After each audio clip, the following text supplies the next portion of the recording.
And welcome everybody to the Managers in Publishing webinar hosted by Song Trust. Just to go over a little bit about the agenda of what we're going to be talking about today. Obviously, everyone on this call is a manager and works in music, so we're going to be focusing on what managers need to know for their clients. We're obviously going to be talking heavily about music publishing, the various deals that are involved in publishing, when and what to consider in those deals if you are potentially getting those deals or looking to get one. And also learn a little bit about the creative services that a manager can offer their clients in terms of musical opportunities. So let's get right into it. We're all going to introduce ourselves. I'll kick it off. My name is Ben O'Connell. I've been working at Song Trust as an A&R for about 2 years. Outside of work, I manage 2 artists and producers, up-and-coming acts, all independent. Also an artist, songwriter myself, have a small catalog of music as a creator. And that's pretty much me. I wear a bunch of hats in music, attack things from a lot of different angles. Woo, what's up? Cool. So I go by the name of Woo. Wear a few different hats in the music industry. I am a A&R for Song Trust Downtown Music Publishing. I just came on board early February. Outside of Song Trust Downtown, I do A&R, kind of run the publishing entity for Ayo and Keys' label, UCMG. I manage 6 producers, 2 writers. So got a lot going on. Yeah, so that's kind of my story in a nutshell. I'll pass it over to Malita. I am Malita, CEO and founder of Mogul Mentality. I manage 13 producers. Some of them are OG Parker, Nonstop, Youngland, Romano, Zarius, who's a guitarist, Felipe. I'm missing like another 10 of them, but for the most part, like those are like some known names. And I also do A&R consulting at Interscope, and that's really about it. We really wanted to kick this off talking about really the early beginning, right? As a manager, managing artists, songwriters, producers in the music industry. So Malita, to kick it off, we really just want to hear about how you got your start in managing, artists, writers, and producers. Is that working? Job. Kenny, we can hear you. Yes. All right, there we go. I don't know what happened. The mic was not muted. I unmuted the mic. Oh, good. Hey, we're happy to have you back. All right. We were just getting started basically with the first couple questions, turning it over to Malita just to talk a little bit about how you got started in the industry, how you found your first opportunities. I was actually hanging with Sunny Digital. He had Rex on Rex out at the time, and Birthday Song, 2 Chainz Birthday Song.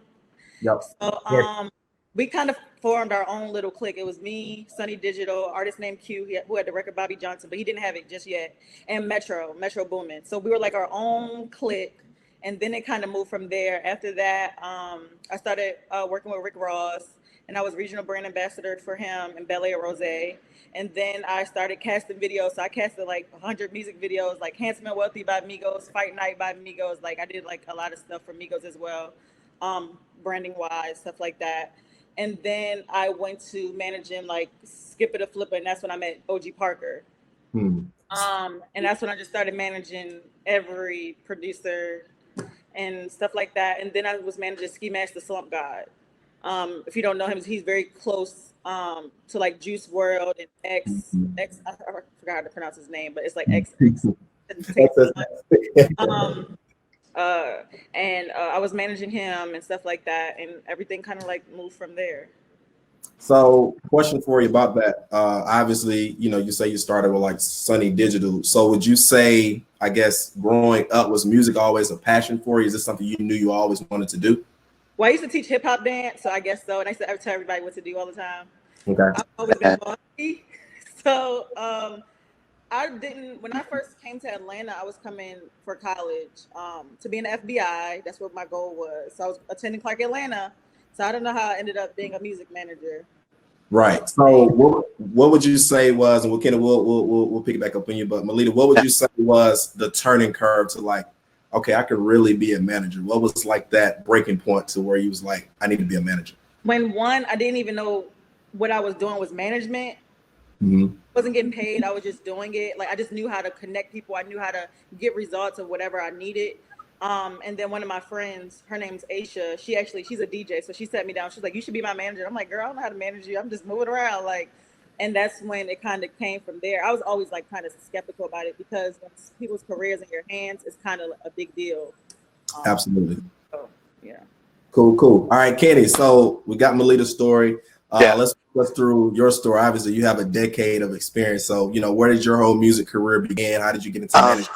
What was the opportunities? A decade. I actually started in about 2004. So when I originally went to college in Nashville and I wanted to be a sports agent. Jerry Maguire changed my life. And seeing that movie, growing up on the east side of Atlanta, that was like, I was like, oh, I'm going to be a sports agent. My brother, best friend, whatever, was our star basketball player and so forth. So I went to college for a year. I dropped out, ended up joining the Navy. And I was in the Navy around the time, like when September 11th happened and then the war started. So I was overseas for a while. While I was in the Navy is when I realized that I loved music a little bit more than sports. At that same time, Kevin Liles wrote that book, Making It Happen, which I read that. And then the movie Brown Sugar also came out. So seeing that film, actually, I get inspired by a lot of films because just the stories, but seeing that movie started to kind of give me an insight to what else is out there outside of being an artist or understanding who Russell or Puff is and stuff like that. And so that's when I wanted to, get into music. I couldn't sing, I couldn't write, but I wanted to be able to, use my gift of gab and my talents to be able to help those people out to get there. So when I got out of the military, I moved back to Atlanta and started interning. I started in radio because I had a radio show in college. I briefly had touched radio a little bit when I was a teenager going to summer school up outside of Boston. And radio was kind of like a way that I was like, oh, maybe I can use this to get into the record industry side. So I started interning at the station Q100 in Atlanta.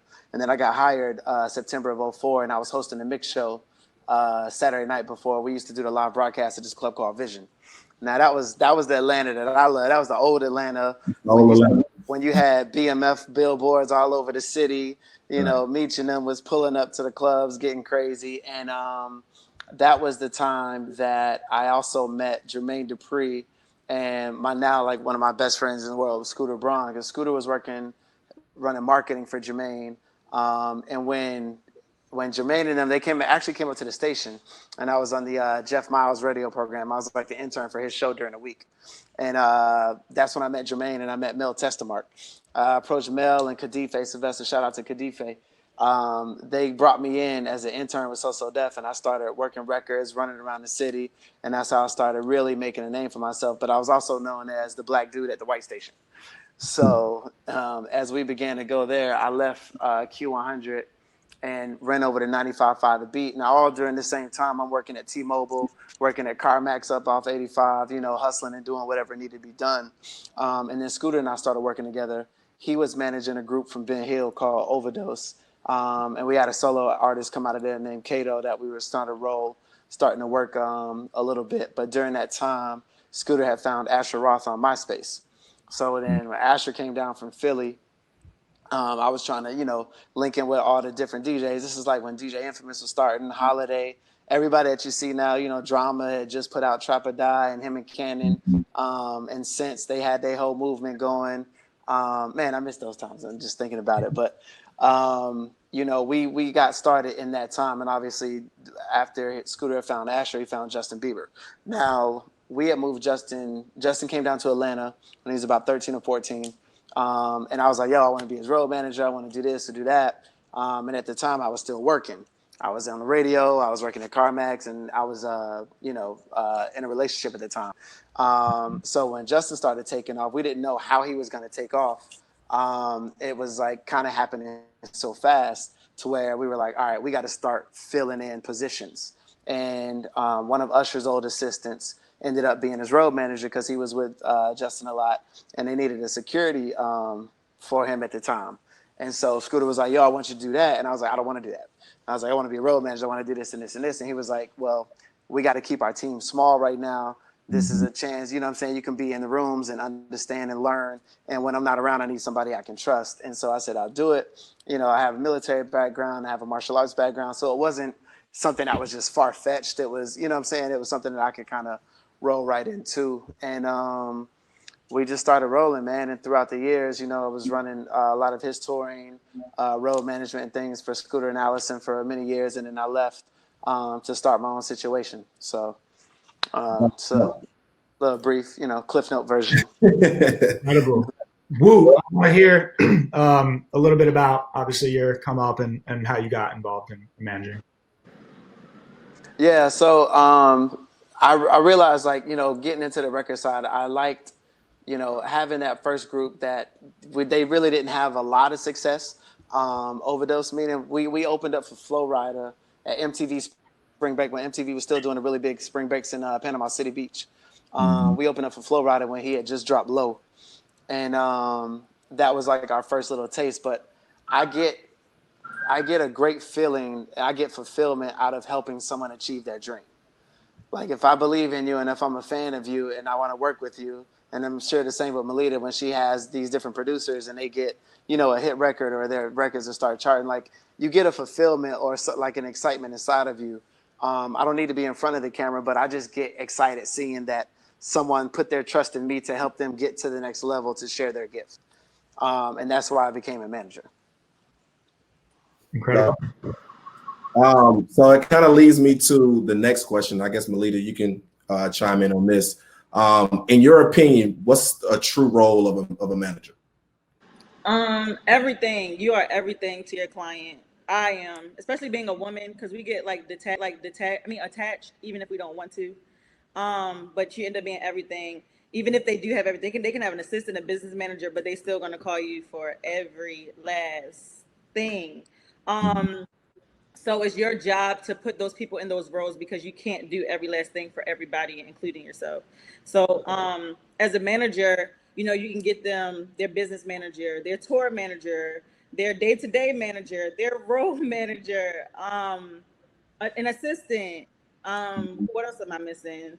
The publicist, like the labels, like you're doing like essentially everything. Right. So it sounds like quarterbacking the situation. Exactly.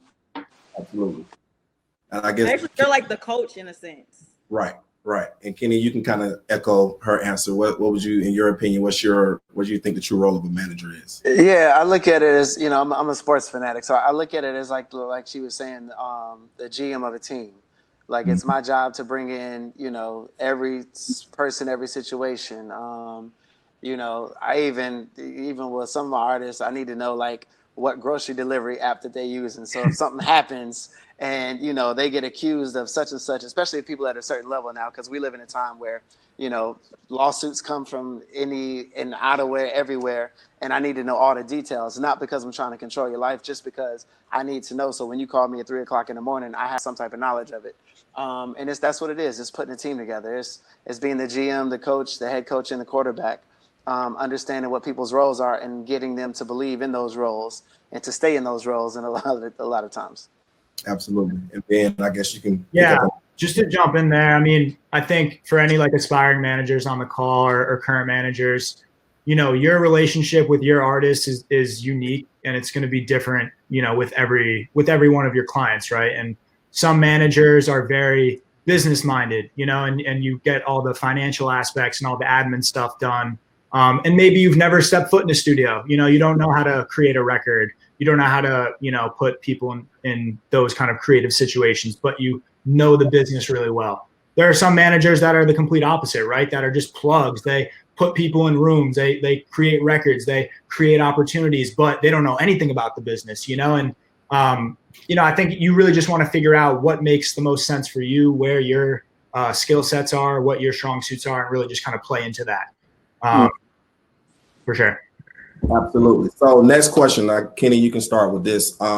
At this point, you know, you have Rotimi, you got Ghost, you got another R&B or pop star. I'll say you're trying to break. What does the day-to-day responsibilities look like to you as a manager, and how do you kind of manage that expectation of having a roster of clients? It depends on the season of where the artist is at. Like Rotimi is in you know, we're working on his album right now.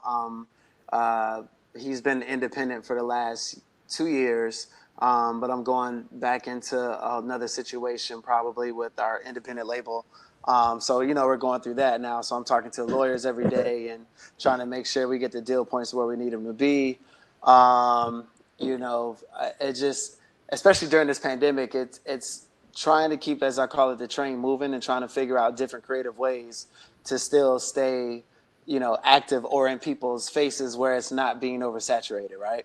Right. We weren't able to shoot our video for his single that's now top 20 on urban and rhythmic radio charts and is doing well streaming wise. The record In My Bed that features Wale. So, we hired 37 different creators that were out of work to put an animated video together to try to make it, something to make a moment out of it. But he's hosting the BET afterwards. So it's like just trying to really find different ways to be creative, to keep artists moving. Artists are temperamental at times. They get depressed, they get excited, they get happy, they get overzealous. You have to control all of those emotions and manage their expectations at the same time. I try not to oversell, but I don't undersell either. Absolutely. And Malita, I mean, you have Grammy award-winning producers. You just said you have over 15 producers that 13. you manage. Don't add 2 more. I'll be at 13. How do you manage the expectation of all of these different personalities, characteristics? Just how you manage the expectation of that? I think that I have a good rapport with my clients because they know my limits too. So I'm everything to them, but they also know, like, okay, let me give her a space. Well, some of them don't actually, now that I'm thinking of that. But I mean, it's just more so like you have to stay 10 steps ahead of them. And you have to create your mini team. So at the end of the day, like if you're ahead of them, when they hit you and say, oh, did you, like, I need this, it's like, it's already done. I'm already ahead of you. Like, okay. So then they're going to learn not to bother you as much because they trust you. Once you gain their trust, then it's like, okay, now I can kind of like chill. If everybody's moving around, then it's like, okay, I don't have to compare like, oh, she's doing this for this person. Oh, she's doing this for this person. Like me doing the camp right now, people go, well, I'm not there. Like, you know what I'm saying? So it's just like those type of situations that you may get yourself in, but everything isn't for everybody. And you're not a bad manager if you can't include everyone in everything. Absolutely. Absolutely. I can chime in on that. Just managing, like I said, I have a roster of 5 producers, 3 writers, and it's a lot to manage, but having important people in places that you trust, like you said, to be able to, if you're not there all the time, knowing that it'll get done. So that's important. So Ben, you want to kind of go into the next question for Kenny, Malita? Yeah, absolutely. Well, just to get into like some more specific kind of stuff, let's say you bring on a new act, whether that's an artist or a writer or a producer, and whether they're major or indie or whatever, what are some of like the first kind of things that you do with that client? Let's say it's a producer. Are you diving into maybe their catalog, seeing, checking what's been registered, maybe what hasn't been registered, making sure that they're affiliated with all the proper entities so that they can properly, collect the money that they're owed? Like, what are some of like the first actual steps that you maybe take when you are engaging with a new client? Definitely with the producer, registering them with a PRO if they aren't, which is very important. Because if not, then you'll never get paid out for a lot of things, a lot of publishing, a lot of just back pay, period. So making sure that's together and getting their catalog together. A lot of clients don't know until they're about to get signed that if they don't have their full splits for their records, they won't get paid out. And a lot of the companies won't even move forward with the deal. So making sure that's together first and foremost, and creating them a business entity. Okay. So That's what I was going to say. Important. When they're filing their taxes, it won't be personal, it will be business, and they can do their tax write-offs and things like that. A lot of people aren't ready for business managers just yet, because a lot of people don't even understand money just yet. But, making sure they have their LLC, making sure they have a good attorney, who understands the business and not just some random lawyer that their cousin knows. And really focusing on getting the business aspect together, because if they're talented, the music is eventually going to speak for itself. But if you have the business aspect, then everything can move accordingly. Absolutely. So Kenny, what's your onboarding process for a new client? What's the things? I was going to say the very first thing I do is make sure they have, I don't want to say competent attorney and offend anyone, but making sure they have a competent attorney that, really works and understands the music business, but also has relationships, because that can help them as well. The business management aspect, I do have I have a couple in my wheelhouse that I trust. I don't like my clients to have the same lawyer or business manager that I have. So I have a couple guys that I trust that I say, hey, this person needs to be set up properly. Let's make sure if they haven't, like she was saying about taxes and stuff, that's the very first thing I do. Because again, it goes back to creating that team, right? Putting that whole team together to trust. So like the business managers that I have for some of my clients, I can reach out to the PROs and things like that, but they have people on their staff that'll be a little bit more diligent in picking that up and things like that.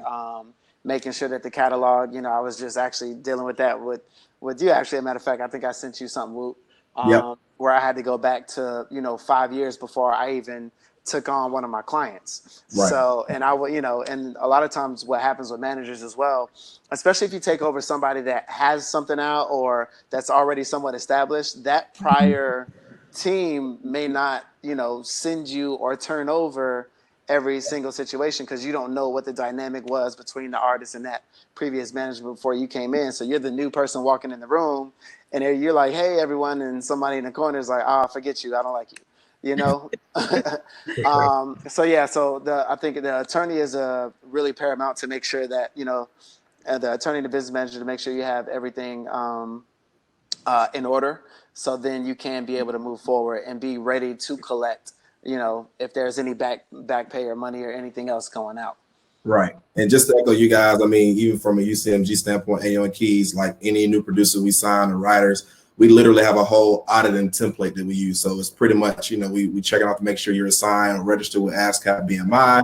We check it out to see if you're affiliated with Sound Exchange, just to make sure there are any those royalties there. So we do a whole auditing system we have in place to ensure, everything is checked off to make sure, that any type of money that they can receive, that we will go out and make sure that they get it. So that's good. Ben, I'll let you kind of turn over to you. You want to ask the last one for this? Yes, absolutely.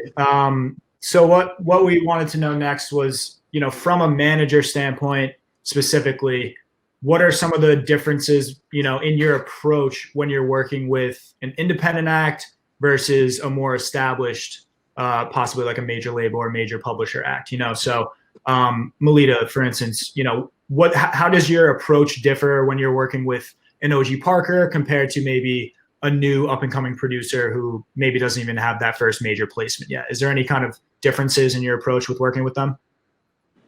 It doesn't. I think it depends on their personality more so than just the approach in itself. To see if people are even equipped to get in the room with certain people and they don't fan out, or if they're even going to be business minded. Because when you say I need beats, I need this, I need that, whoever sends them, and that's who's going to get them.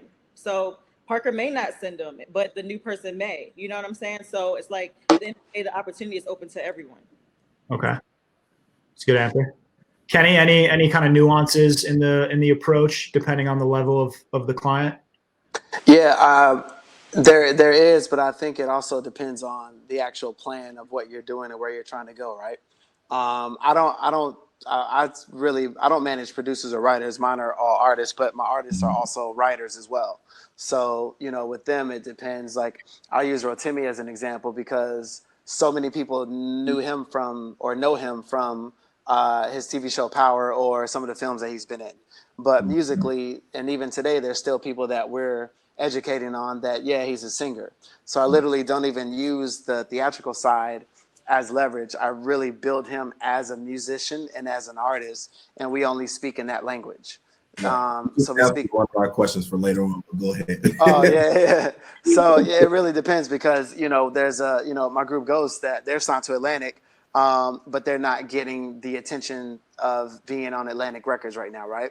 So with some of these labels, you got to get the wheels turning or go from 0 to 30 before the labels come in and take you from 30 to 100. So it really depends on the plan and how you want to put it together, but it definitely differs. It's not one way to put it, either way. It's always it's a curveball no matter how you look at it. You just got to wait on it and hit it out the park. For sure. Just to touch on some of the royalties that we're talking about here, there's pretty much 4 entities that you want to be set up with in order to essentially collect all the royalties that you're owed, right? 2 are on the master recording side, and those are your distributor, right? If you're an independent, you're probably using like a DistroKid, a CD Baby, a TuneCore, United Masters, Level, Stem, etc. Or you're signed to an independent or a major label, right? That's the first royalty. Second one is Sound Exchange, also paying out royalties on the master, but for non-interactive streaming, such as SiriusXM, BBC Radio, some Pandora radio, internet radio, things of that nature. On the other side, you have publishing, and those, your compositions are obviously generating publishing royalties. Step one, Malita mentioned it, affiliate with a PRO. Here in the US, there are ASCAP and BMI, as well as CSAC, which is invite only. And if there are any international people on the line, there's a local PRO in your territory that you can affiliate with.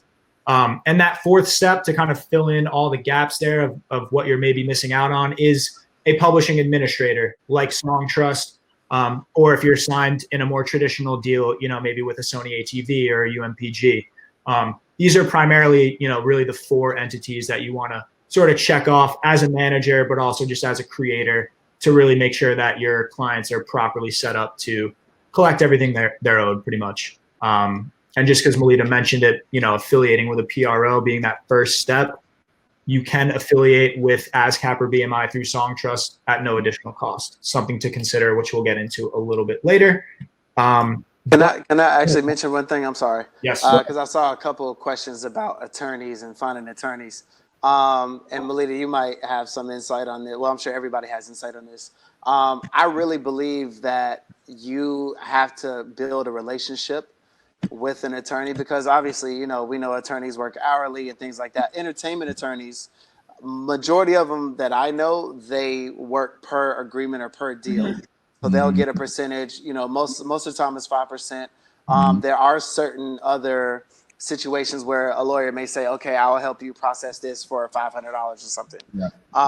But it really comes down to finding that attorney or that firm, or, the attorney might not be at a firm. They might start their own firm. But you really have to build a rapport with them and really be about your business. And I think if you're transparent, like attorneys see that, if you're kind of, but if you're, full of it, then there's a reason why people aren't going to be working with you. You have to be genuine. You have to figure it out. There are some that might require a retainer, but on the entertainment side, I've never met an attorney that tried to take a retainer. I have criminal attorneys that I use for some of my clients for other suits and things like that. And when they're working on the case, then yes, that is a retainer. But most of the firms and most of these people that are really music lawyers in the entertainment space, they don't charge a retainer. Right. And just to jump in on that, I mean, building a rapport with an attorney is everything, because especially for smaller independent acts, that lawyer is going to be doing a lot of work for no money pretty much early on, when not a lot of money's coming in. Same with the manager. So you really do want to find someone that is mutually aligned with you, has the same interests, and ultimately believes in you, at the end of the day. And I also want to touch base on that as well. Like my client, well, of course, me and my clients have the same attorney, but I have a great relationship with their attorney. And you also want to be able to ask your attorney questions. You have to remember that you are paying them. So it is okay to ask questions and things you don't understand. And if they advise you not to sign something, just don't sign things out of desperation and stuff like that. Like, just please don't do it, because it'll hurt you in the long run. It really will. Awesome. Well, we're going to jump into the next sort of topic, get into some real specifics around publishing deals. Maybe we can touch on some record deals or distribution deals if that stuff comes up. Obviously, we're here to talk about managers and publishing at the end of the day. So let's jump right into publishing deals specifically. Obviously, the two most notable ones are co-publishing deals and admin deals. The inherent, most significant difference is co-publishing. They're actually co-owning your works, your compositions. Admin, they are just administering it, most likely taking a fee, but they do not actually own any of your works. This is the biggest difference between these two. Malita and Kenny, so talking about your clients, obviously Woot as well. How do you guys determine, what is the best sort of deal for your client? Obviously, it differs with each client where they're at in their career. But can you guys just walk us through a little bit of the thought process, behind co-pub versus admin versus certain record deals? Y'all want to go first? I was ladies first. Okay. Ladies first. Well, one, I think definitely depends on the client. And of course, like most of my clients have co-publishing deal besides the clients that already had co-pub and they're like, yeah, no, I'm doing admin, aka SK. You know, but I think it's just I think co-pub is a head start. And it also depends on what you want within your deal. So admin, they're really not gonna really focus on you like that. They're just gonna, you know, register your stuff and make sure you're good and collect their percentage. But as far as co-publishing, depending on your A&R over at the company, they'll get you in rooms. You know, they'll send your production out. They'll make sure that you're part of the sync conversations when it's time to get music synced in different movies, television shows, etc. Or even just any other opportunities that they may have. They'll try to make you a priority. Depending on like your own team and how serious your team is, of course, they'll be willing to, you know, move around with you. Me personally, I'm not against either one. It just depends on how much money you're really trying to get at the moment, because you're not going to get that much out of an admin deal unless you're just like a huge artist. But most of like everyone has a co-pub deal besides the artists who had bad experiences and learned, you know. Right. So when I hear you say head start, I get the vibe of like, you know, it's the opportunity for you to get in these rooms to get placements. So that's kind of what you necessarily that. Because most of the time you already have your single, right? You already have the single why they're chasing you in the first place. But I'm saying more so a head start as far as financially, because you don't get paid for another 9 months after the record is released anyway. And you're like, well, my song is so big and I don't have any money. We all had these conversations with people, right? So they want that advance. They're chasing that advance, and that's when the whole co-publishing comes in, because the numbers for the admin just isn't pleasing to them. Gotcha. Cool. Kenny, what's your take? It depends on. I think it depends on the trajectory of the artist and where they're going. I'm not opposed to either one, but for admin deals, depending on if the artist, you know, some artists are building. It's a consistent build. It might not be a huge smash the first, you know, 2 or 3 releases, but you're seeing a gradual increase in what they're doing. I think admin deals can be good, and once that's recouped, you can go into a bigger deal once you have a bigger record. For the simple fact of not everyone, like Malita was saying, you might not be the necessary priority at that publishing company, right? They might have 5 other hot producers. Yeah, you're the new guy on the block, but this guy got 7 records out right now and is in high demand, and this one has 5 out, this one has that. So you're competing with a lot. But then again, it also goes back to, you know, there are other companies that also do licensing stuff. If you're not with some independent labels, Empire does really well with licensing through their guy Chris Cornish over there. Some of these other places they do it as well, but then some don't. So if you're distributing through TuneCore and things like that, and you're not using a third party to help you get licensing deals in situations like that, it just really depends. So it's dependent on the trajectory where you're at and the plan is. But, admin deals, like she was saying, also, if you need money and, the admin deal is a right situation, I always believe never to do a deal because of money. Right. But obviously, at the end of the day, we want to get paid. So how do you structure where the money is going to be decent, but not also put you in a chokehold for the next couple of years to where you're going to be dissatisfied as well? Well, also, luckily, they got rid of like NDRCs and things like that. So you could do like short-term co-pub deals. Of course, it's not necessarily short-term because they still have your masters, but for the most part, like you could do 2-year deals and 3-year deals, especially depending on your catalog. So it's not as bad as it used to be. Right. I'll say from just, our label, we have people that are in co-pub, admins, and we have some we use Songtrust for some of our clients that, just kind of steadily build. So I think it's different. It's subjective for each client that you have. Like I said, I'm not opposed to either or. I think from our stance on it has to make sense to do a co-pub deal, just because, they're throwing out a certain dollar figure. We're not just so quickly to jump. It's like, let's kind of wait. Let's build up the momentum to go get that number that you might potentially want down the line. So like I said, we're not against either or. It's just if we're going to go the co-pub deal route, it has to kind of make sense for us. The terms more have to benefit us than it does the publisher. So yeah, that's kind of like how we approach it. UCMG side, like I said, we have clients already in co-pub, admins, and so yeah, that's kind of our take on it. One thing I want to say for the people on this is, a co-pub deal, you got to warrant a co-pub deal, right? Those don't grow on trees, okay? So it's not like anybody on this call can just go and sign up on a website and get $100,000, right? It's not how it works. The odds are just not in your favor, actually, for you to get this type of deal. So for a lot of the independent up-and-coming managers, artists, writers, and producers, you want to do your research. You want to look into other admin solutions like Song Trust for your clients as they're getting started, because not to put anybody in a box, of course, but the numbers say that you are not going to get a good co-publishing deal that is in your favor, right? That's just not how it works. Those are reserved for a fraction of the top 1% of songwriters, producers, and artists, right? So because they take majority of the risk. Right. Exactly. And to Malita and Kenny's point earlier, it's like whoever gets the fattest advance is going to be the priority for that publisher or label, because they're trying to recoup that, right? You don't just shell out $600K and then, sit back and not exploit their catalog, right? Like you're trying to turn that $600K into 1.2 mil potentially. So you want to just be aware of, the deal points, what you're looking for in a deal, right? I mean, I've had friends turn down $30,000 co-pub deals, very early in their career, and thank the Lord they turned those deals down, Right. because looking at it now, they've made $500K plus, and had they taken that deal, they would have gotten $30K at the time, which maybe 4 years ago seems like a lot of money, but you want to understand that like your catalog is going to grow over time. You're going to get more placements. You're going to get more features, more co-writes. The songs that you already have out are going to grow in value. They're going to continue to stream. There's going to be more income out there for a publisher to collect.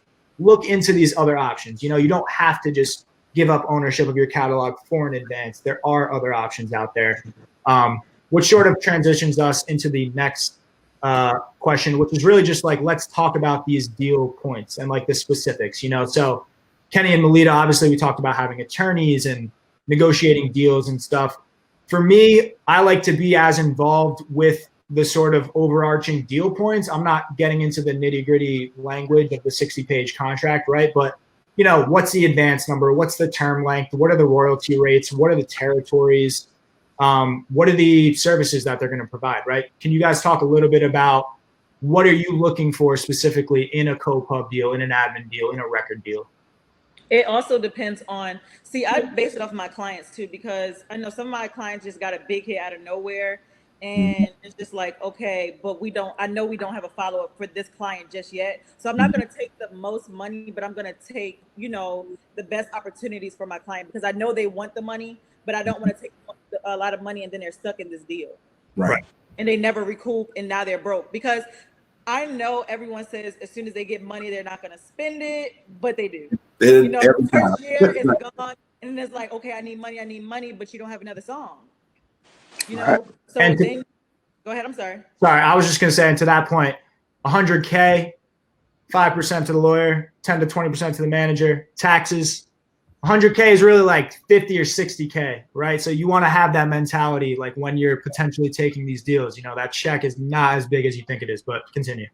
Right. And also just making sure that, like I said, I think Kenny actually spoke on this, making sure you're not just focused on the figure. Like, I think so many focus on, I got $1 million deal, but it's like, okay, but I'm sure you're stuck in that deal for like 4 years. Right. So why not just try to take a 2-year deal for $300,000 and then recoup that real quick? And that way, by the time you spend that $300,000, you should be able to, recoup that, get your next, your first, what is it? Your first, I'm having a brain fart. Advance? Yeah. No, that first advance. Option? First option. There you go. Your first option. That way, you're back in the game again if you spent all your money. So, that's my main thing. And really, I like to stay within 2 or 3 years. Nothing more than that. More than that. Okay. Kenny, what's your take? What significant deal points you look at?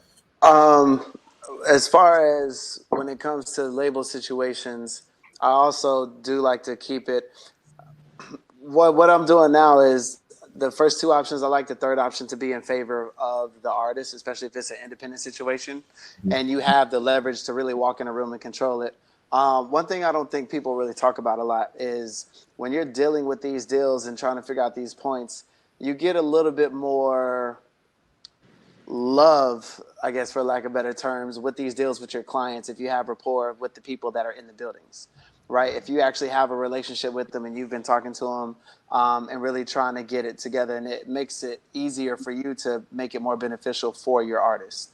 So a lot of times, depending on I think the days are kind of gone of they're not gone, but of the 6 and 7 and 8 album deals.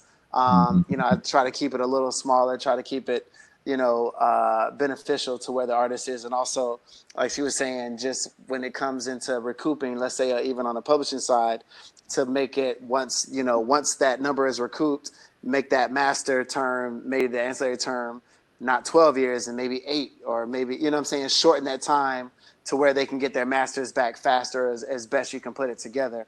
But yeah, at the end of it all, like I said, as a manager, I don't do any deals for me based off of the money. I try to do it based off of the situation for the client to make sure that they're going to be in a situation where 2 years from now, they're not going to be pissed, broke, and just over on the side, just mad at the world, because then you've lost them.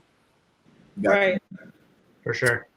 And this is kind of like an add-on question. This is more so for you, Malita, because you manage a lot of producers. So when these producers that are in co-pub deals, your relationship, what would you say as far as placement opportunities that they have brought, like have your producers gained from the publisher versus them having their personal relationships with either the artists or A&Rs in these certain buildings? When it comes to producers, I'm a huge fan of breaking a new artist. Okay. If you break a new artist, you will have so much longevity in this game. Mm-hmm. You will have because everybody's gonna want that new hot artist sound. Right. Like that's why everybody chased Metro. That's why everybody chased Sunny. That's why everybody chased Murda. That's why everybody chased Mustard. Like even with Parker, like everybody wanted the Migos sound. So it's just like after you create that hit with that one artist, you're out of here. So that's my main thing. But when it comes to the producers and the publishers, I wouldn't solely depend on them. Right. That's what a good management team is for. And then I feel like as a producer, you should never stop hustling. You should never stop reaching out. You should never stop. And you should be willing to like do collabs with people, because now that's like a big thing. At first, I used to be like anti-collab. Oh my God. Because it's like splits with that is always like a headache. But I get it now. So, for new producers who are watching this, like send loops. You can send loops to big producers and just watch how they'll get on your loops, and then you'll get a hit. Like Parker has done that for so many people. I'm just like, okay, now we just got these random people hit in Switzerland, like, right. What I'm saying? But I mean, that's the way to do it. Get in their email, send them some dope loops and stuff like that, and you're good to go. But I wouldn't solely depend on just one main person to just get my placements. It should be you as the producer, your management, and your publisher if you have one. Absolutely. You might leave that publishing deal, right? And if you were relying on that publisher for those placements and your 3-year term's up, like where are you going to be at? You want to have those relationships kind of under your belt, so Right. when that deal ends, it's like, no, we're good. Like But one thing I've noticed though, I think we put a lot of pressure on producers because they're supposed to be behind the scenes. And I've noticed they're really like to themselves a little bit. Like they're not the most outspoken people. Like they may look outspoken because you see all the jewelry and flashy stuff, but they're not. Most are introverts. Yeah. Yeah, they are definitely introverts. Like I'm like the person who come in the room like, what's up? Like, but they're really introverted. And so sometimes you do have to step in and be like, okay, I'll just hit their manager myself, or I'll just do this for them, because that's not what they're on. But when they get into the room with these people, it's up to them to keep that relationship. Because going through your management all the time for somebody you already got in with, it's kind of like it makes the artist uncomfortable after a while. Yeah. Right. But that's also why you're a great manager, is because those relationships and you being able to understand your client and knowing that, okay, let me take the ball and let me run with it. Let me be the quarterback and drive so we can make this score. It's just about putting points on the board, no matter who does it, but putting that team together and having those relationships. Because even when you talk about, if your publisher deals up, that A&R that may have signed you might not even be at that company anymore. They might have gotten a different job, a better position at a bigger company. And they might remember like, oh man, I love Malita.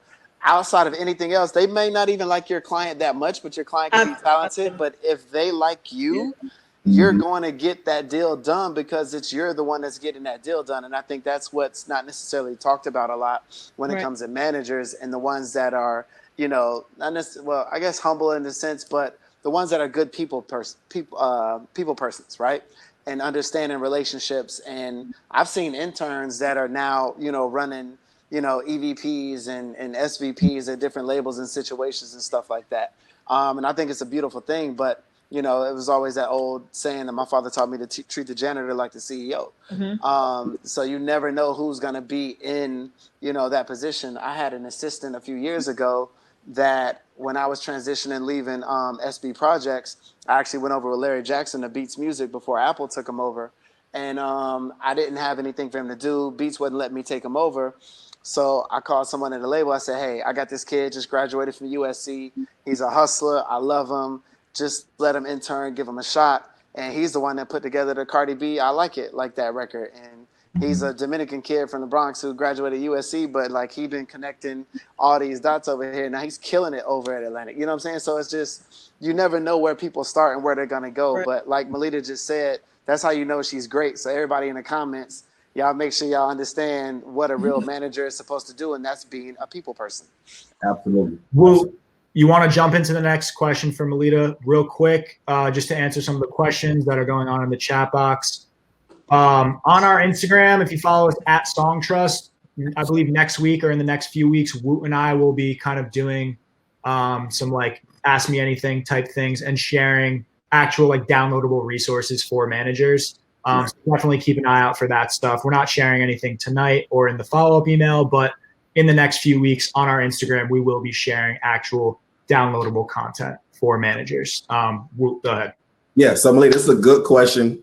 This is something we talk about a lot in the studio. So, right, you manage producers, and Kenny, you can chime in from an artist standpoint. So, how should a manager go about helping their producers to collect master royalties from either a major label, or let's just say you're working, OG Parker or Young Land is working with a producer who's signed to like an Empire.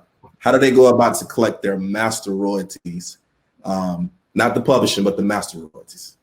One, constantly doing follow-ups and making sure that the agreement is done first and foremost, and it's signed on and it's fully executed, and you have that on file, or you're not about to do anything. But more so, just doing those follow-ups, because after a while, these companies will get annoyed and they will send you your money. So that's the main thing. How long do you think that process normally takes? Like, so we've been having this conversation, and we just had to kind of bring in somebody for AO Keys to kind of go and collect, on the master side. So how would you say that? It depends on the label and the artist at the label, because sometimes the artist isn't even a priority at the label, and that can cause issues as well. From my perspective, I don't know about yours. What about you? Like I said, we obviously they work with bigger artists, and it's a headache. Like I said, we had to kind of bring in a third party person just to solely focus on that. And it's a few steps that we didn't quite know that were involved to be able to go get it.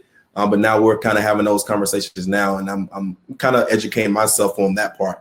And this is for the audience too, like, up and coming producers. If you're working with up and coming artists that are just using DistroKid or TuneCore, you guys are entitled to, whatever DistroKid or TuneCore is paying them. So make sure you're having those conversations with them when you guys are rolling out, they're dropping these songs, like whatever that percentage may be for you guys are still entitled to, what DistroKid, or if, again, Rotimi, I know he's with an Empire.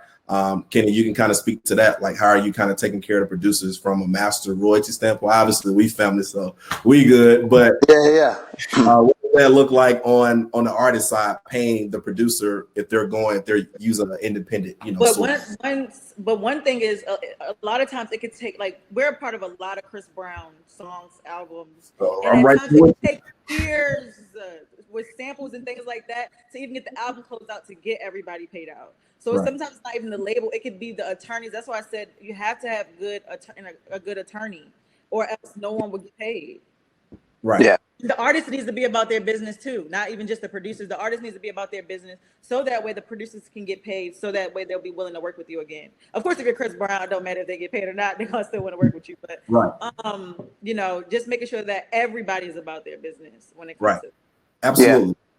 Yeah, I try to make sure, like, one, I try not to have us do payments, and I try to make them all come out of our, whatever production budget that we may have, whether if it's, large or small. I think we had, matter of fact, I think Xerius played the guitar on one of our records. Yep. That it just clicked when we actually started. Family affair. That's what I said. Yeah, and so it's more of those like, you know, I'm on the phone with Nima. Nima's the COO of Empire. Me and Nima might talk probably 3, 4, 5 times a week. Tina Davis, who I love, like I talk to her a lot. My man Bobby. Again, it's relationships. If you have the relationships and know who the people are in the building that you need to talk to get something done, it's that whole thing that, you know, I don't spend or waste a lot of my time talking to the people that depend on the checks. I talk to the check writers. So I'm calling them directly saying, yo, where is this at? What's the status on this, this, and that? Let's get this going. What do we need else to get done? You know, these agreements are done. Going back to the attorney, making sure that we got everything filed, everything's in there, you know.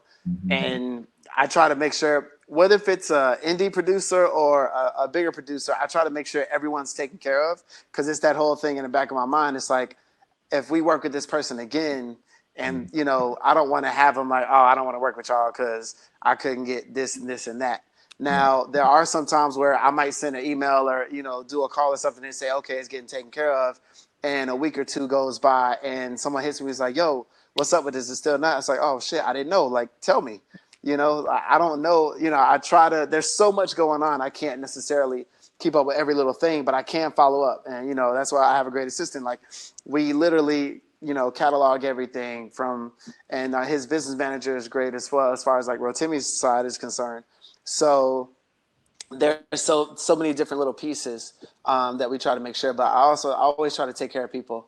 Like I said, you never know when you're gonna need them again, or like Woot knows, we've been working with, you know, Keys and those same folks working on putting on his album. I don't have a release date. I don't even have a new deal done yet, but they know that everything is gonna be taken care of, because I already put that in the deal points that they got to pay out, you know, everything, you know, up front out of this next project. So yeah, that's really what it comes down to. Sorry if I'm blabbering a little bit. No, you're good. I want to just give, you know, the people on the call just sort of like a real life example for actually what we're talking about here, right? So let's say I manage a producer, you know, they send a beat to a major label artist, that artist cuts the record. Okay, we hear back, hey, this record's going to be on their album, comes out in 2 months, this, that, and the third.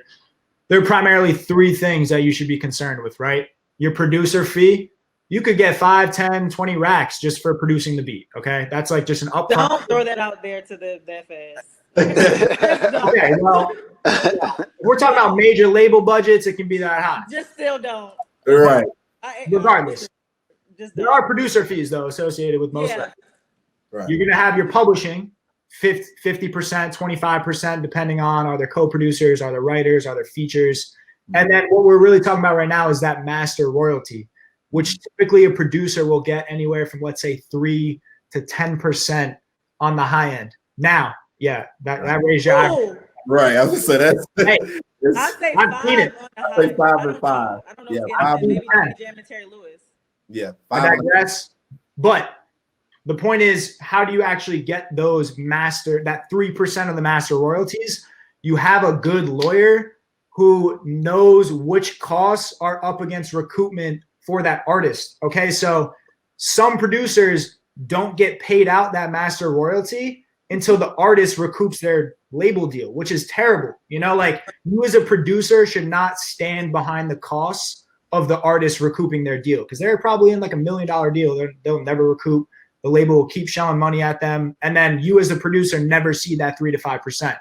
The way you see that 3 to 5% is you have a great attorney, entertainment music attorney, not your family friend lawyer who doesn't know music, but someone who's actually going to make sure that you see those 3% master royalties sooner rather than later. And again, you probably got a fee up front, and you're still seeing your publishing income, you know, over time, over the next couple quarters. But there is this master royalty, which can be difficult to collect. I just wanted to highlight what we're actually And also, I would suggest, you know, having a good attorney, try to request escalations. So even if they start off with a low royalty, like 3%, still try to get escalations, because if that song becomes a hit, then you can really kind of live off the song for the rest of your life. Right.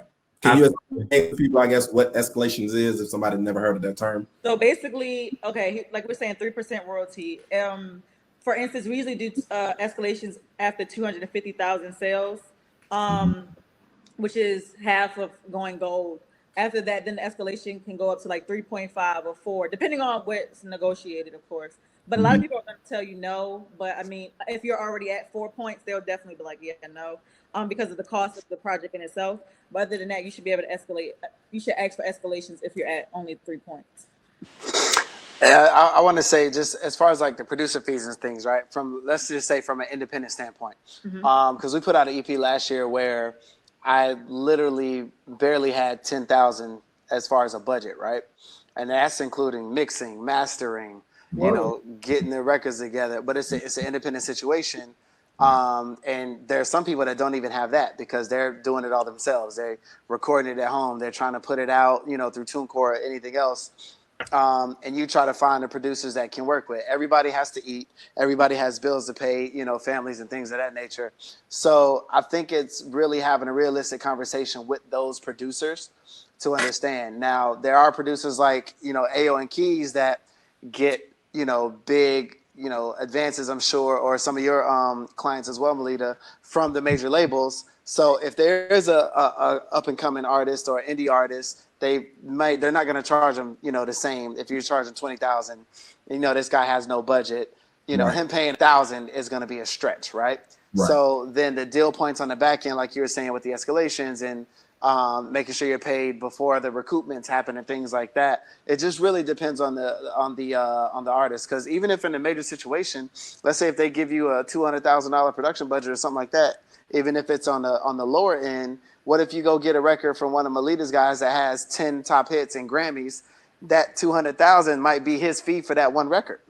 So how are you going to pay the other guy? So you have to, you know, try to figure out and really plan it out. And, you know, it's not easy and it's always a case by case basis. But, you know, the numbers can always get tricky. But the escalations, like Malita was saying, and you were saying about, you know, trying to get those master royalties before the recoupments and little pieces where you can get in that makes sense all will always help. And there's two sides to that as well, because one, as the producer, definitely you have to remember that you have to pay people. You still have to pay your business manager, your attorney to do this agreement. Even if you say, hey, I'm gonna give it to them for free, you still have to pay your attorney to do this agreement. And then your management is now kind of doing free work for you. So you really have to think about all of that in a sense, but also you still want to remember that if someone's building, that they're building. So make it fair. Don't just say, oh no, they can't have the beat because they don't have the budget. You know, try to make it fair. Like, but I get it, because this is your job too. And a lot of artists can go book shows when a producer is like, well, all I do is, you know, make beats. So just make it fair on both ends. I'm not saying cut everybody's head off every single time, but just, you know, make it fair. But of course, for major labels, we don't make it fair. They got the budget. You know, depending on the situation, they got the budget. Try to, you know, make it fair. Right. And this kind of leads us to the next question, Kenny. This would be more for you. So obviously, Rotim is independent. You got, you know, another pop star that you're trying to break. You got Ghost. So what are the pros and cons of like signing with the label versus staying independent? I think it's a few things, honestly. It depends on, you have to know the labels and understand which label is good at what. I feel like some labels are good for pushing singles, finding that big record, but they don't build artists. And some labels are great at, you know, getting behind an artist if they really believe that artist and putting, you know, the little resources behind them to build them up. I like an Empire situation. Like for Rotimi, we did that because I built a team around them. I have a marketing team that I use outside of them. I have, you know, a lot of different pieces and different structures around that cohesively put together make everything work, right?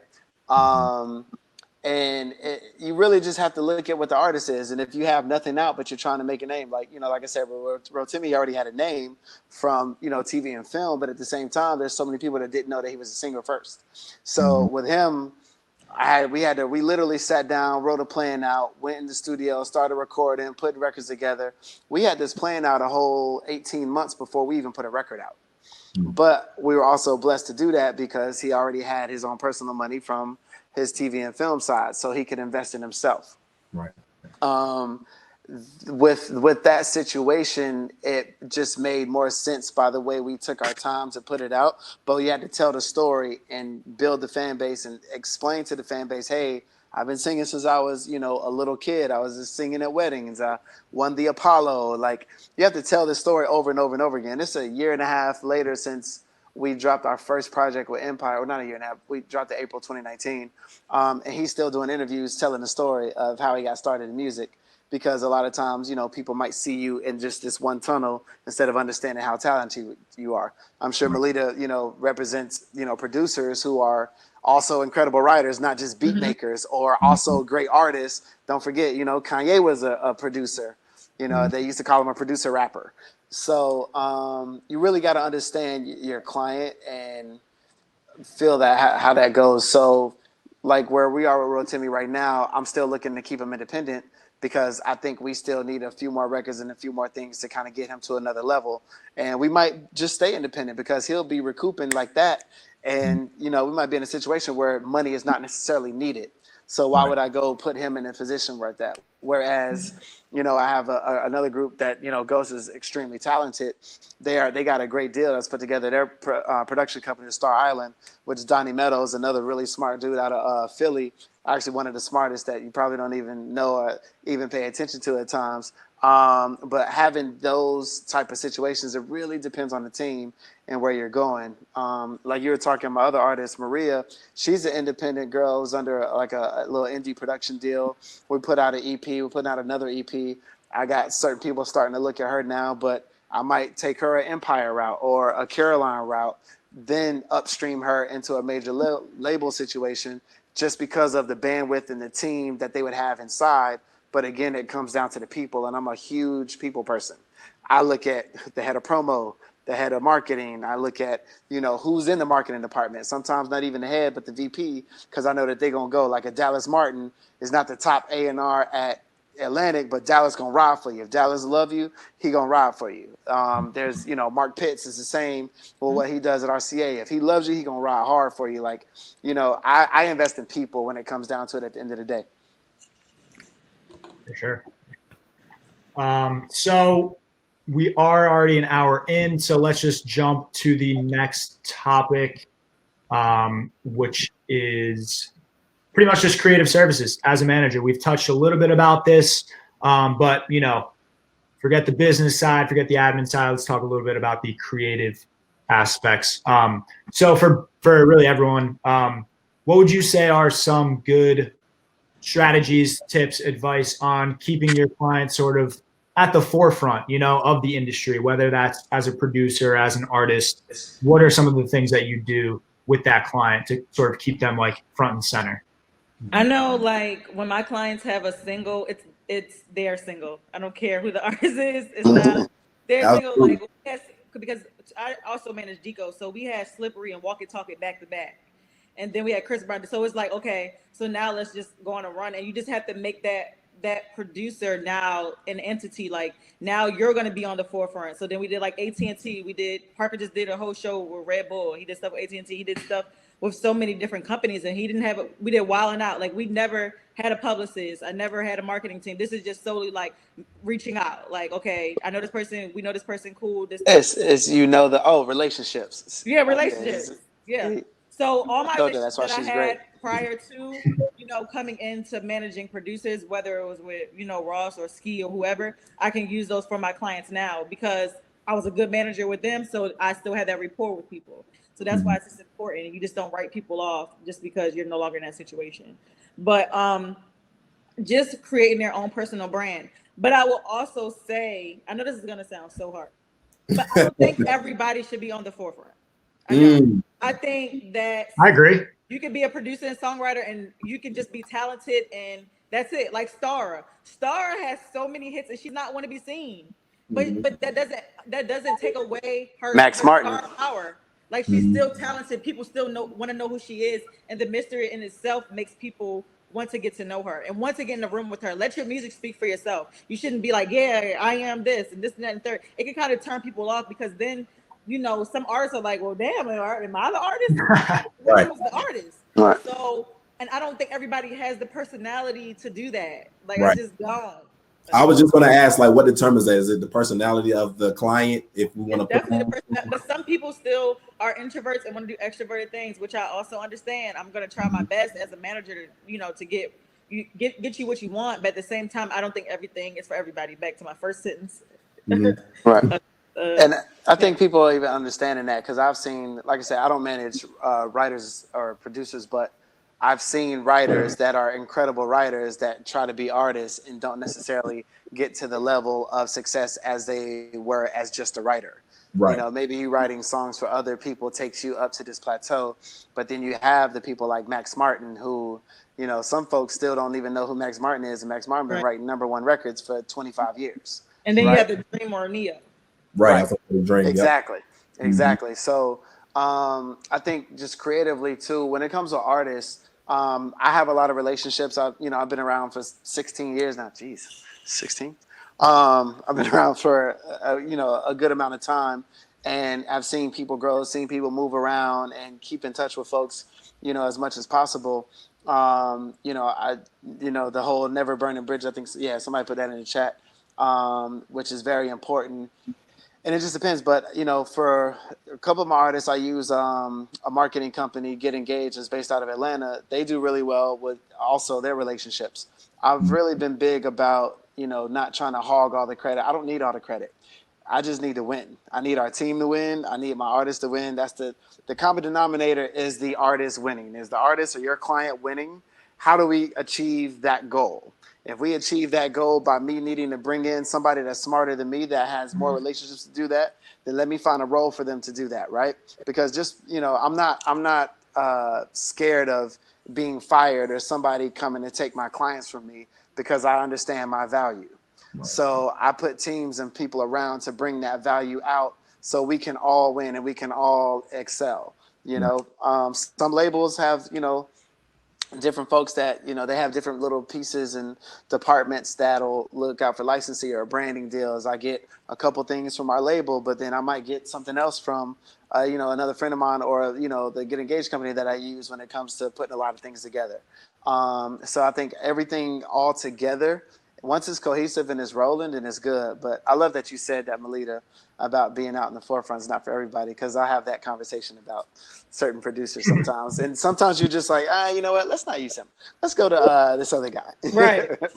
But also you have to be mindful too of any talent. Like you can't, like when I was managing an artist, it's just like, I know this artist may come late. I know this artist may just wake up and like, I'm not doing this today. And you also don't want to keep putting your name on the line for that person. I'm not saying you can't manage them, but also just make the situation work for them in a sense. So if somebody says 7 o'clock, tell them it was at 5. So that way he can be there at 7. Like you also, because some opportunities are so big that when you go back to these companies with a new client, they may not even want to work with you, thinking that you had power over these artists. And I think that's a problem with a lot of things. Like these companies think that we can just tell them what to do all the time, and that's not what it is. Because sometimes we can convince them, but it doesn't mean we control them. One thing I want to say before you jump into the next question for Kenny, just from a producer standpoint, how do you be at the forefront? Like, it's very simple, but a tag, like OG Parker, that tag is recognizable for me. A land tag too. There's a few of them. Hold up. I mean, take a day trip, whoever. Like, as a producer, it really is important to have a tag that is recognizable, and me early on, let's say I hear that first OG Parker produced record, I may not think anything of it, but by the 10th record, I hear that OG Parker tag again. I'm probably looking him up on Instagram. I'm probably following his, his journey, right? And like looking out for the next records that he's going to do, just from something as simple as a tag, so very mindful. But sometimes Chris Brown is starting to let us put tags on our songs, but some people don't. That was a little quick click. But some people don't let you put tags on their songs. They'll take it off. So just be mindful of that and don't take it personal. But like I said, go on your own little promo run, promote yourself, let people know that you produced this song. Yep. But don't do too much. Right. Yeah. So since you just said that, go on a promo run, let's say we do have a producer who has a hit but may not have a budget or someone in place to do a promo. What are some creative things that they can do from a producer standpoint to be in the forefront to get that record, that credit for that particular record? So if the song is hot, right? You can easily just play the beat live, create your own little video, play it live, put it on YouTube, put the name of the song on YouTube, because at the end of the day, you're still getting the royalties from it anyway, because you produce a song. Like, go on YouTube, put it on Instagram, do what you have to do if you don't have that budget. Or now, I mean, it's so convenient because you don't really need to go to a radio station. You can just DM people. You just can't be afraid to reach out to people, period, because you never know who'll give you an opportunity to speak. And if the song is a hit, people are going to want to get to know you because they're going to know that you're next up. So they want that relationship anyway. And I think from a manager standpoint, from just the artist side, when you're saying like about the tags, it's not that I don't want to give the producers credit, but sometimes the record it doesn't match with how the song starts, right? Especially with R&B records, it just depends. It depends on the song, so it's not taking credit from it. And I also believe like I have we always try to give credit to like Harmony Samuels produced our two biggest singles with Rotimi, and we speak about him in interviews, and we always make sure like when we sit in, because I don't look at it as producer as just like a beat maker. I look at it as a composer. Like I have visions of reaching out to different producers to bring in with my artists as well, even though they have the ones that they like to work with. I'm still making calls being like, hey, I got to get you in with him. I just, see something when we first started to bring him, it worked out really well. So I think it's, I don't want people to think like, oh, the producer's not getting the credit, or you have to have your tag in. It's a great piece and it's a great selling tool and a marketing tool. Yes. But what Malita just said, I don't hear people talk about working the record as theirs, putting it out, doing those creative things, which I think is genius. Right. Absolutely. For sure. Go ahead. Just giving you your flowers. That's all. Right. Absolutely. So Kenny, I'll do this. Obviously, working with Rotimi, kind of talk about how you've been able to like leverage his acting success and transition to him into like an international star as he's becoming. Well, one thing as far as, with him being Nigerian American, it has helped because Nigerians, are all over the place, I've learned. And and they're very, very diehard supportive. So, him already being somewhat famous, there were a lot of people and core fans that knew about his music and some of his projects that he had put out before. So it was focusing on those core fans and how do we build those core fans to be even bigger. Because I look at, when I say core fans, I mean the diehards, like they know your first song that you put out, 9 years ago, which we run into people that are singing his songs when he's moving around. Because that's my street team. Like when I used to be in the streets running in Atlanta with a trunk full of CDs, running around in a back seat full of flyers and posters, putting them up on, on telephone poles and running around to, all these different places. There's no more of that. So I look at, the core fans, as I call them, as being the street team. Those are the ones that will love to tell people, oh, did you hear Rotimi's new, such and such? Oh, girl, I've been listening to him since, there's like those people, or like, OG Parker's people, or when they say, oh, you remember his first song that he produced, the folks that follow their favorite producers and their songs and things like that. It's building on that, and it's building the story around that and keeping that engagement to be able to build on top of that. And that's one of the biggest things we do. We don't necessarily talk about the movies and the TV, like he's in Coming to America Part 2, which is great. But at the same time, he has a hit single that's out right now that's doing extremely well. And we got more labels and more producers reaching out, trying to work with him now, because now they're seeing that he's a real artist. And it's been harder to get respect from the music community.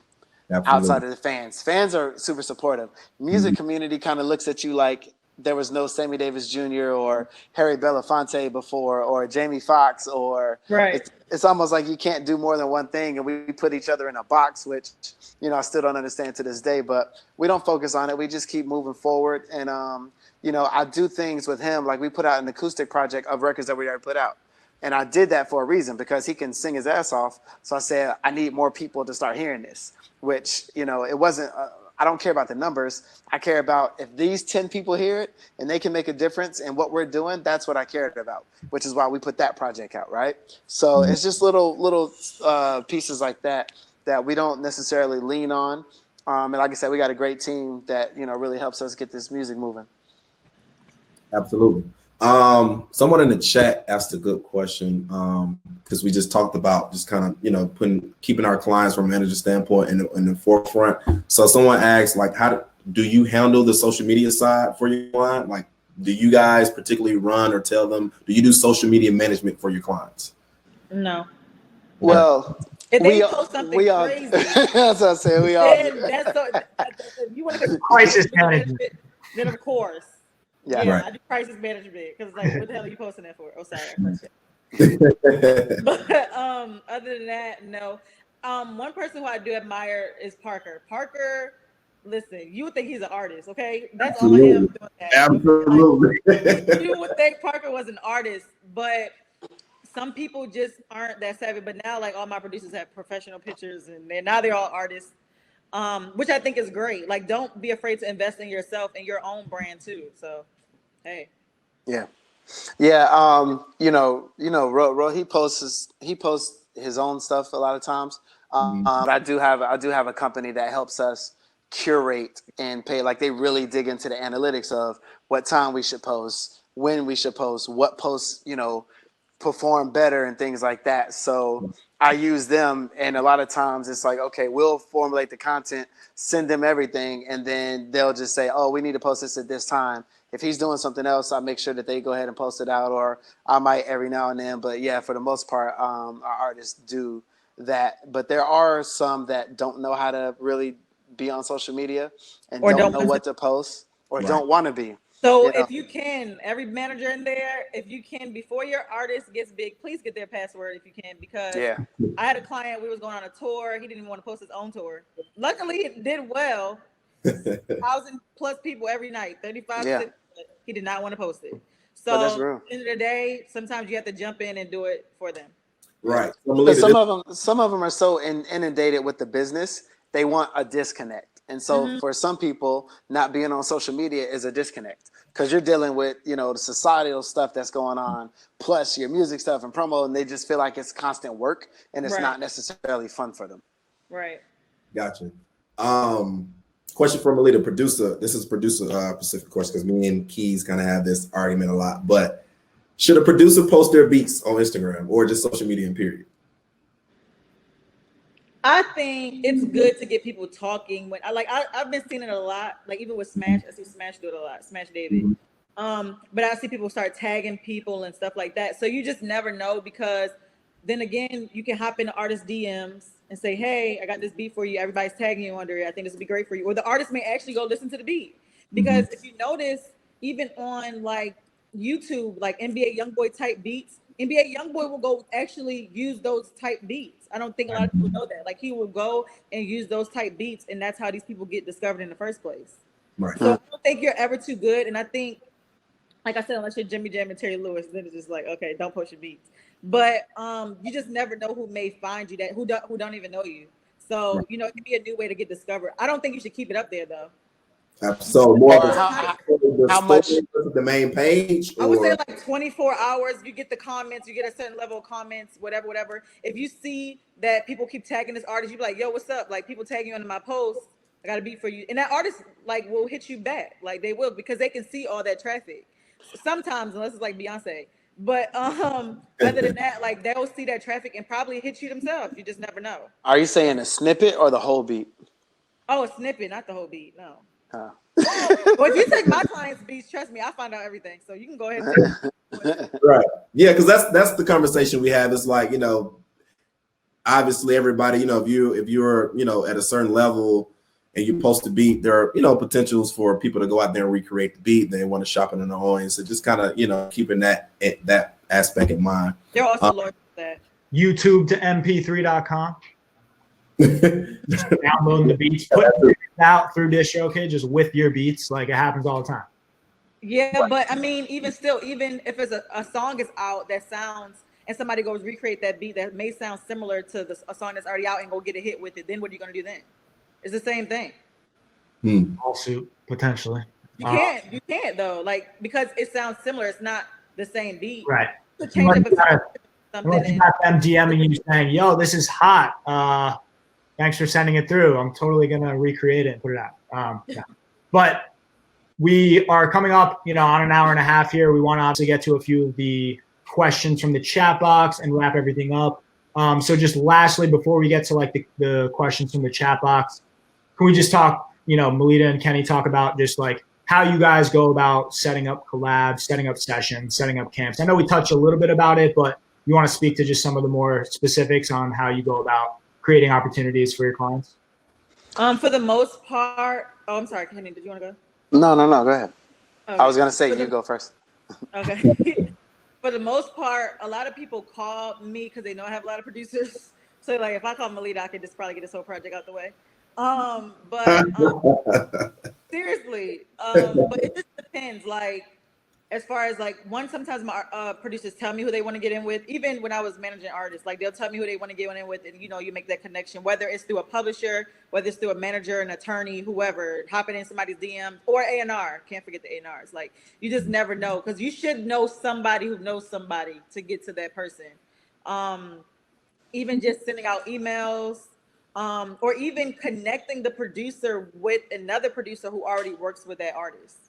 So certain producers are willing to work with already hot producers anyway, so it's kind of easier to do it that way. With Zarius, he's very talented, like guitar wise, so it's easy to put him in the room with any producer. Right. So that's kind of like how that process goes for me. They come to you. That's pretty easy. Yeah. I'm big on artists having their own relationships as well, and to reach out. I encourage my clients to, if they have chemistry with somebody, to keep rolling with them. But everybody has a wish list, so a lot of times it's like, yo, who do you see going in with? This is where we're trying to go. This is what we're trying to achieve. We have our sound now. We know what works for us, and so I think, I'll use Timmy as an example, because I just had this conversation with him a couple hours ago. Is that there's two producers that I know that we're doing a lot of stuff for like Aon Keys and all these and some of these different folks, but I'm like, let's just keep cutting. And I want to see what comes out of working with this guy who's a bigger name. He's in Atlanta. And so I reached out to him. He's, been around for a long time. And I was like, yo, I really want to get y'all together. He was like, yo, I'm down. Just have him come to the studio and figure it out. And it's their first time, working together, or, just different ideas that you might have. And you kind of, as a manager, again, it's the vision. It's the vision of where you see your client going. You understand what you guys' goals are, and how do you make that vision come to light? Whether if it's a producer as well, if they want to be the biggest producer in the world, like, how do we take them to that next step? We did this is great. Now let's keep going. Let's keep elevating, and keep moving it to another level. Absolutely. I'll speak from yourself.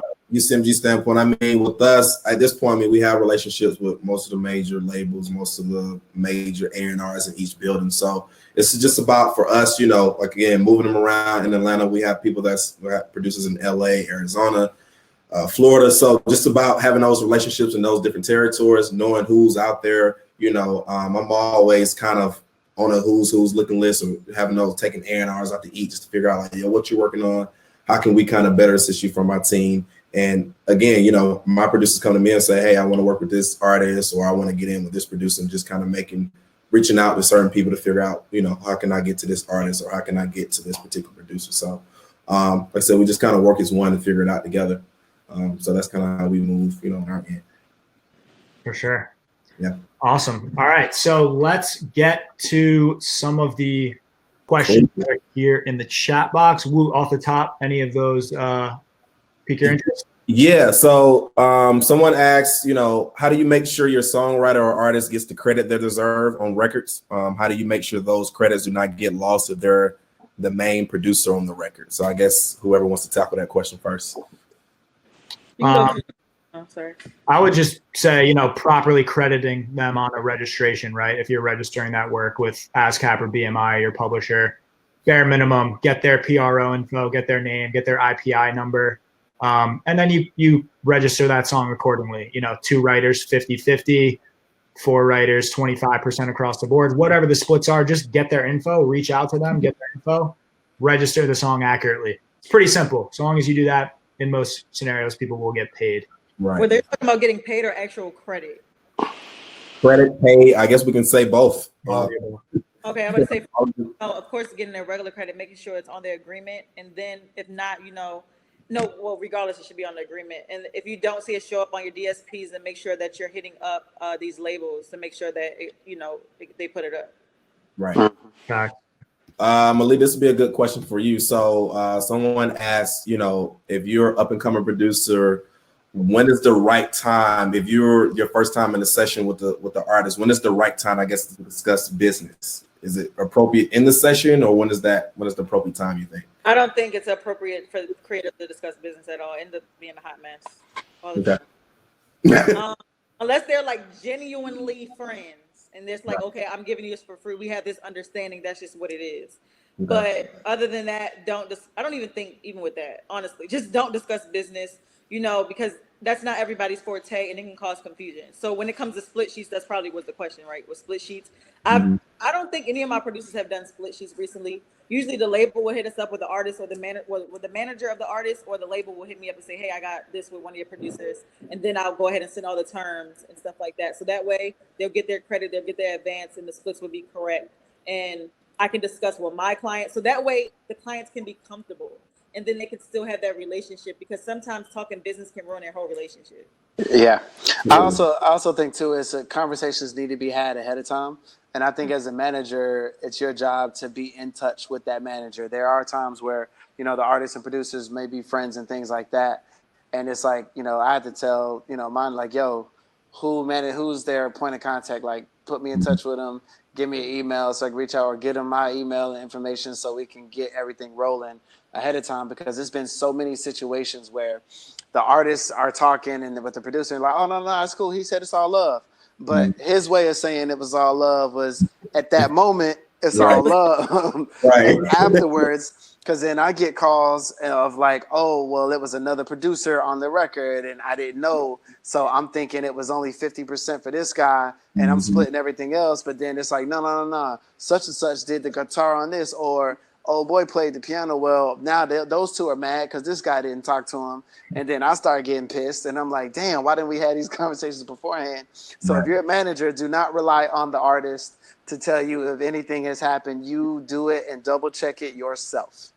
You will save yourself the headache. You will save yourself everything else that you're going to have to deal with, all the trouble and things like that down the line. Cool. Kenny, this would be a good question for you to answer. When is an appropriate time to reach out to? Actually, that's not a question on this. What is a good way to develop a budget when your artist is creating a buzz? How do you create a budget when he's buzzing? You have an artist that has a buzzing record, I'm assuming. Really, if the record is buzzing, when people say that means that whatever city that they are in, people are starting to understand and know what the record is. So they might be doing shows at local clubs and things like that. Hopefully we get back to doing shows, because God knows I really wanted that tour to happen. Different ways to create a budget. I mean, I'll be honest, I had 3 or 4 jobs, before I was really doing what I wanted to love, what I did that I loved on an everyday basis. There's no one way to develop a budget, but it's literally like saying, okay, you need to get it mastered and mixed. So you put together what that money is. How much is that? Write out what your costs are going to be. Write out what you need and what your costs are going to be to help you get to that point. But once a record starts buzzing, then you have to start really finding different ways that you can create, financial opportunities if you just don't have a pot of money sitting to the side.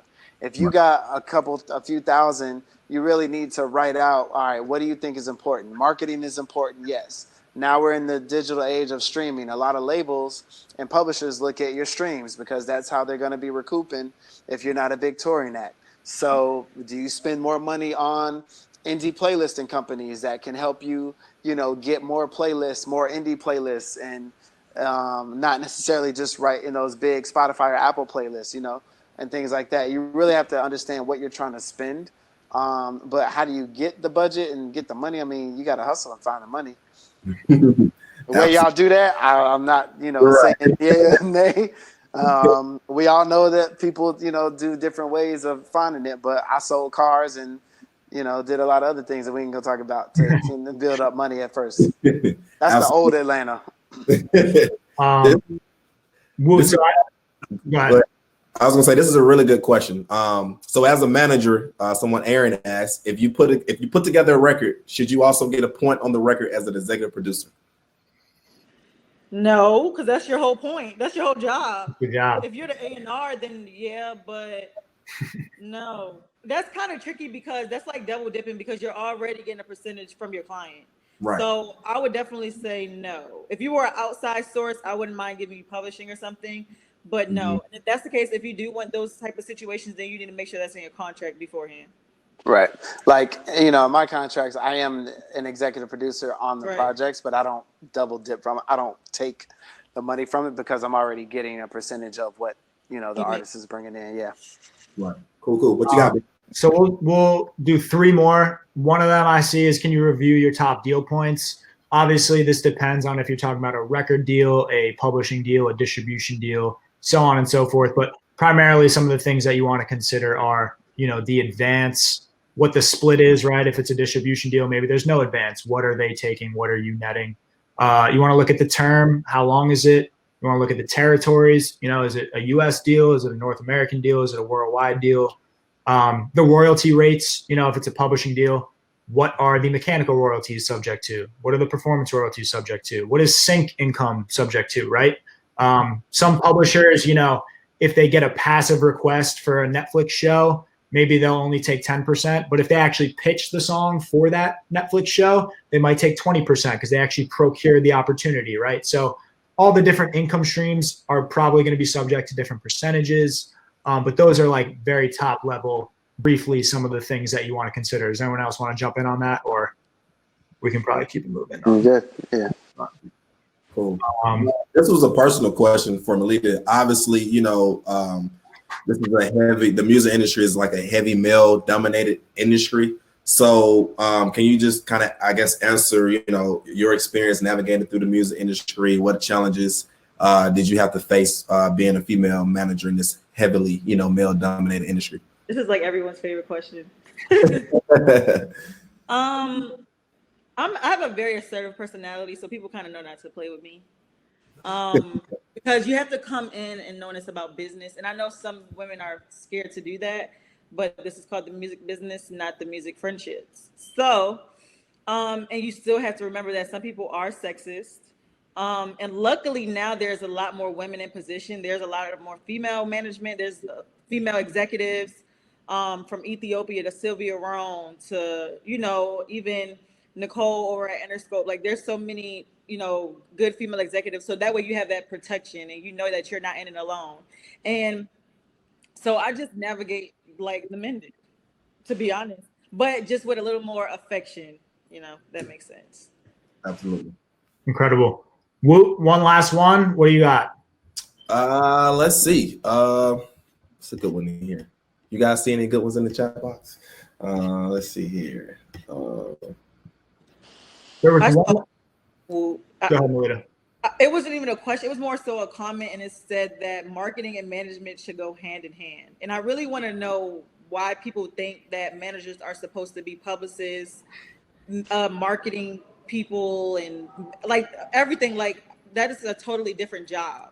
Right. And people get paid to do that other job for a reason. And every manager isn't good at marketing, and every marketing person isn't good at management. So I need people to understand different roles in this business, because at the end of the day, there's different payments for those roles. So if I'm going to do marketing and management, then I need to get paid to do so. Absolutely. You want to kind of tackle that? Right. Yeah, it just goes back to really putting a team together and trusting and being confident in yourself and knowing that you are the quarterback, you're the GM of the team. And it's your job to bring in the pieces that are great with that. If you look at every major company, every successful company, there's a CMO for a reason. There's a CFO for a reason. There's a COO and a CEO. So you got to understand roles and bring people in those roles to get them to buy into the dream and what you guys are doing, and trust that they can do that. Incredible.